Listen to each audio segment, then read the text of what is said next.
Things got rather heated at Queen's Park today over the controversial Bill 5. As Julie Sharp tells us, one MPP was ejected from the Ontario legislature after claiming Doug Ford is lying to First Nations.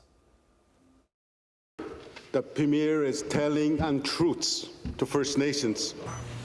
Please withdraw. Our rights are not being respected. Withdraw the comment. I'm not withdrawing. Speak.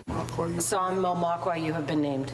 A few minutes into question period at Queen's Park today, NDP MPP Sam Mamakwa was removed after he refused several times to take back his comments accusing Premier Doug Ford of lying.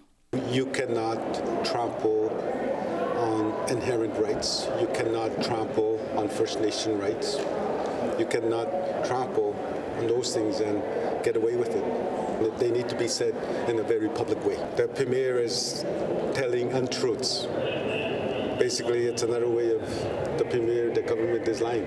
According to the Ford government, Bill 5 is meant to hasten economic development in the province and would give the government power to suspend provincial and municipal laws for chosen projects in areas deemed to have so-called economic importance.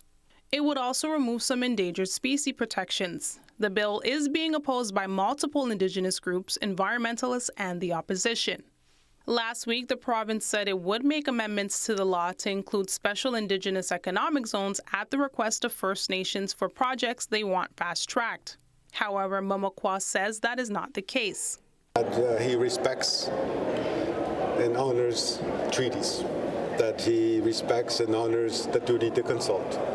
And that's not the truth, because the way they're presenting this bill, the way the bill is written up, speaks the opposite. NDP leader Marit Stiles says Ford's government needs to dump the bill altogether. There is no fixing Bill 5, and that the only right thing to do is to scrap it and go back to the drawing board. A protest was also held today outside of Queen's Park. Organizer Scott McLeod says consultations should have happened before the bill was introduced. The Supreme Courts have said in many cases that where underlying title exists, that they have a duty not only to consult, but to get consent from those parties. Bill 5, the Protect Ontario by Unleashing Our Economy Act, is expected to quickly pass into law this week because the Conservative government has limited debate on it. MPPs break for a 3-month summer vacation starting at the end of this week.